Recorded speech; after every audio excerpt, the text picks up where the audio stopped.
परमात्मने नमः। श्री गणेशाय नमः। श्री सद्गुरुदेवाय नमः। श्री सरस्वते नमः। आदरणीय भक्तजनों, सादर प्रणाम। हम आज श्री नाभाजी द्वारा वर्णित भगवान के उन भक्तों की आज से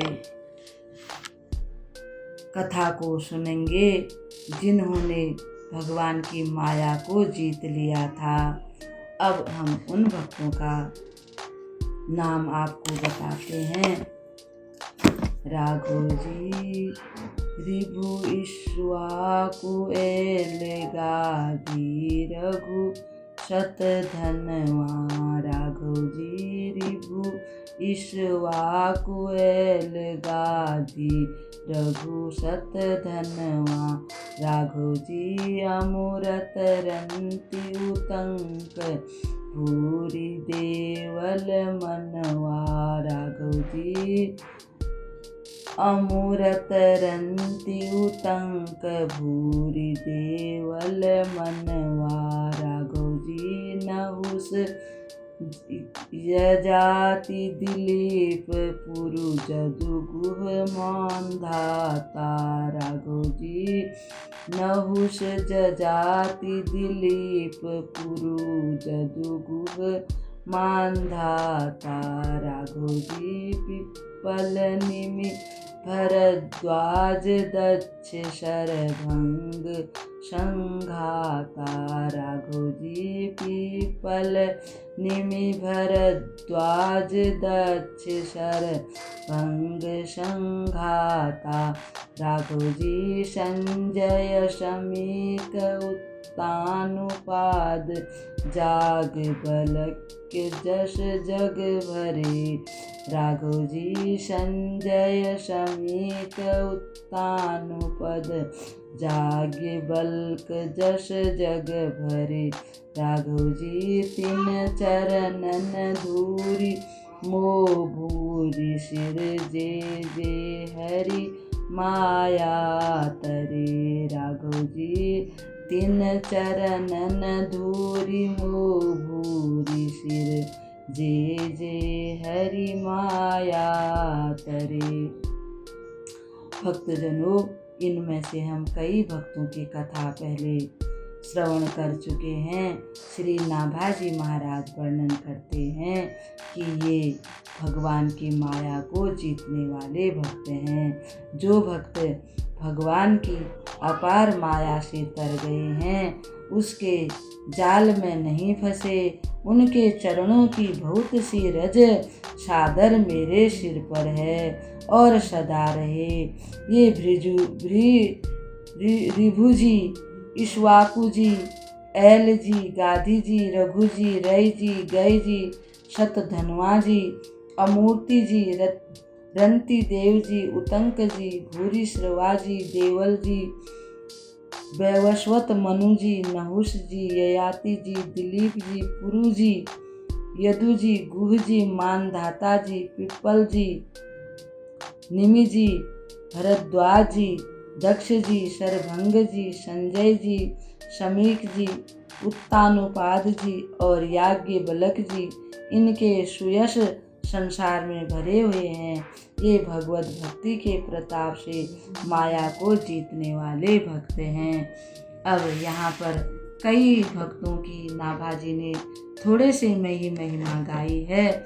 उनमें से हम सबसे पहले महर्षि भृगु जी की महिमा का वर्णन करते हैं, उनके चरित्र का गान करते हैं। महर्षि ऋभु ब्रह्मा के मानस पुत्रों में से एक हैं। ये स्वभाव से ही ब्रह्म तत्वज्ञ तथा निवृत्ति परायण भक्त हैं। तथापि सद्गुरु मर्यादा की रक्षा के लिए इन्होंने अपने बड़े भाई सनत कुमार जी की शरण ली थी। उनसे मंत्र योग और ज्ञान प्राप्त करके ये सहज स्थिति में ही रहने लगे। शरीर के अतिरिक्त इनकी कोई कुटी नहीं थी। ये इधर उधर भ्रमण करते हैं और इन्होंने अपने लिए न कभी कोई कुटिया बनाई, कुछ भी नहीं बनाया। यूँ समझ लीजिए ये अपने शरीर को ही कुटी समझते हैं। यूं ही विचरते हुए महर्षि ऋभु एक दिन पुलस्त ऋषि के आश्रम के समीप आ पहुँचे। वहाँ पुलस्त जी का पुत्र निधाग वेदाध्ययन कर रहा था। निधाग के आगे आकर इनको नमस्कार किया। ये उनसे बड़े प्रसन्न हुए। उसके अधिकार को देखकर यानी उसकी योग्यता को देखकर महर्षि भृगु को बड़ी दया आई। उन्होंने कहा, इस जीवन का वास्तविक लाभ आत्मज्ञान प्राप्त करना है निधान। उन्होंने समझाया कि हे पुत्र निधान, हे पुत्र तुम आत्मज्ञान को प्राप्त करो। इन वेद शास्त्रों में क्या रखा हुआ है? निधाग, तुम आत्मज्ञान का संपादन करो।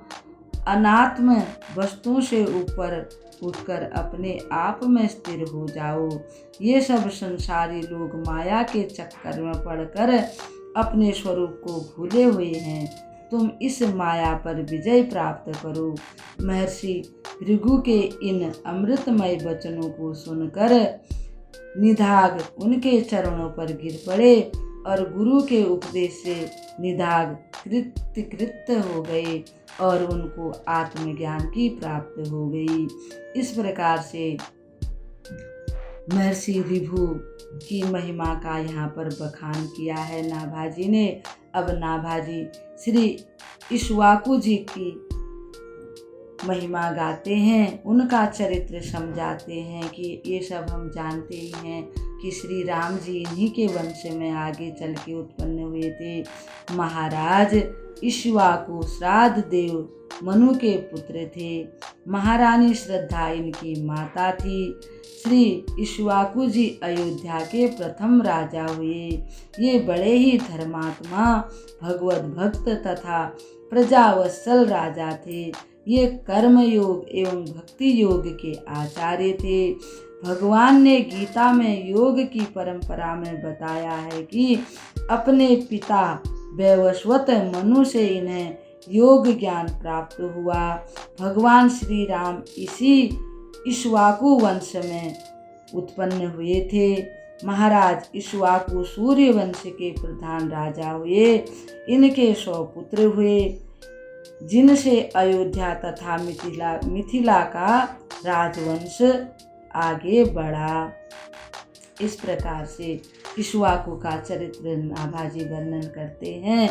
अब हम पुरूरवा महाराज पुरूरवा का चरित्र सुनते हैं। महाराज पुरूरवा बुध के पुत्र हैं और माता इला के गर्भ से उत्पन्न होने से इनको एल भी कहा जाता है।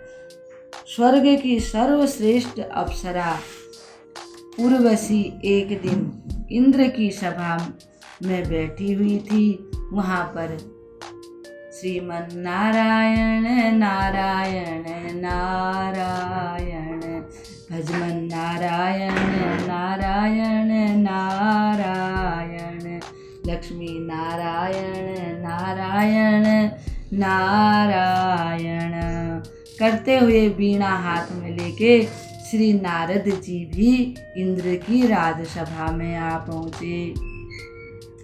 देवर्षि नारद के मुख से पुरूरवा के रूप, गुण, शील, स्वभाव, शौर्य, वीर्य, बल, पराक्रम को सुनकर मोहित हो स्वर्ग से पुरूरवा के पास चली आई। नारद जी ने महाराज पुरूरवा का बड़ा बखान किया, उनके चरित्र का। वह सब सुन करके उर्वशी जो अप्सरा हैं वो बड़ी प्रसन्न हो गई और इनको देखने के लिए एक दिन इनके पास यानी इनके बगीचे में अपनी सखियों को साथ लेकर के आ गई। पुरूरवा के बगीचे में वह गेंद खेलने लगी। महाराज पुरूरवा ने उनको देखा, उर्वशी को, और वे मोहित हो गए। एक दो बार ऐसे ही हुआ। फिर उन्होंने उनके पास जाकर उनसे विवाह का प्रस्ताव रखा।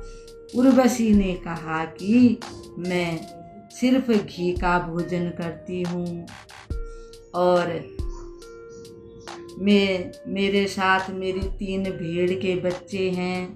आपको इनकी रक्षा करनी पड़ेगी और मैं आपको सिर्फ शयन के सिवाय आपको कभी निर्वस्त्र नहीं देखूंगी। अगर आपको मेरी शर्त मंजूर है तो मैं आपसे विवाह करूंगी। पुरूरवा ने उनकी तीनों शर्तें मान ली और पुरूरवा और अप्सरा का विवाह हो गया और अप्सरा को पुरूरवा महाराज बड़े प्रसन्न आए, क्योंकि उर्वशी को मित्रावरण का शाप भी था, मृत्युलोक में जन्म जाने का। अतः उसने पुरूरवा के साथ विवाह करते हुए शाप की अवधि बिताने का निश्चय भी किया। इधर देवांगना उर्वशी को देखकर राजा पुरूरवा और उर्वशी का विवाह हो गया। परिणाम स्वरूप दोनों बड़े प्रेम से रहने लगे। अब उर्वशी महाराज के स्नेह बंधन में बंध गई। जब शाप की अवधि पर्यंत पुरूरवा के साथ निवास करती हुई उर्वशी शाप की अवधि बिताने लगी। एक दिन जब शाप की अवधि पूरी हो गई, देवता लोग राजा के महल में आ गए। रात का समय था। देवताओं ने उर्वशी की उन भेड़ के जो बच्चे थे उनको चुरा लिया। जैसे वे मिमाने लगे भेड़ के बच्चे, तो उर्वशी महाराज से बुरा भला कहने लगी कि आपने वचन दिया था कि मैं इनकी रक्षा करूँगा, आप रक्षा नहीं की, मेरे बच्चों को किसी ने चुरा लिया। उर्वशी रोने लगी। जैसे ही महाराज सोए हुए थे उस समय देवताओं ने उजाला कर दिया और महाराज को उन्होंने निर्वस्त्र देख लिया उर्वशी ने।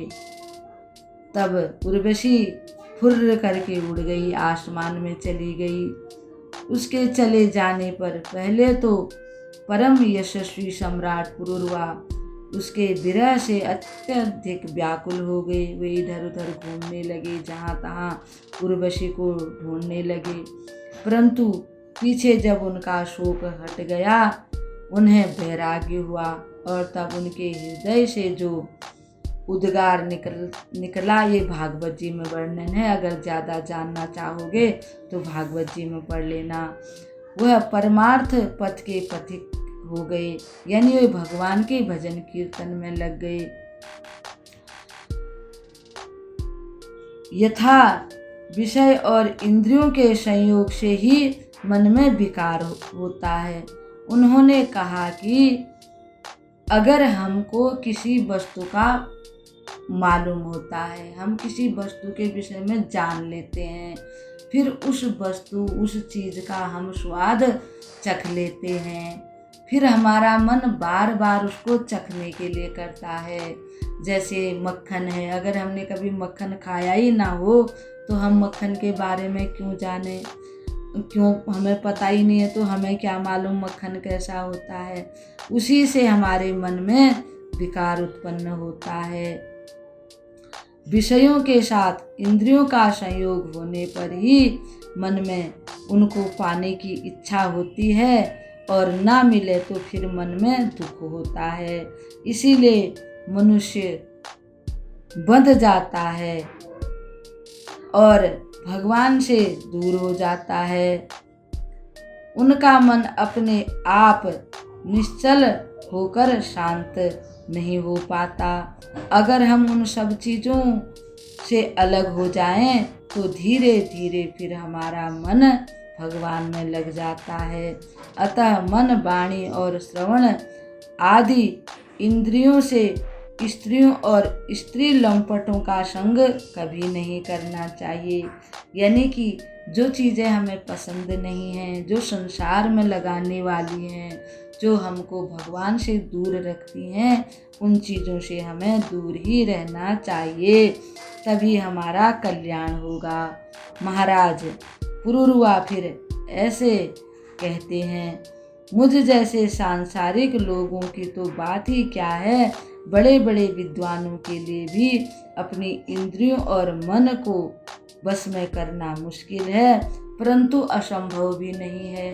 धीरे धीरे प्रयास करने से मन फिर बस में हो जाता है और हम भगवान को प्राप्त कर सकते हैं। इस प्रकार से श्री पुरुरवा जी वर्णन करते हैं कि सभी को भगवान को प्राप्त करना चाहिए और ऐसे वैसे लोगों का संग नहीं करना चाहिए। अब हम आज की कथा को यहीं पर विराम देते हैं।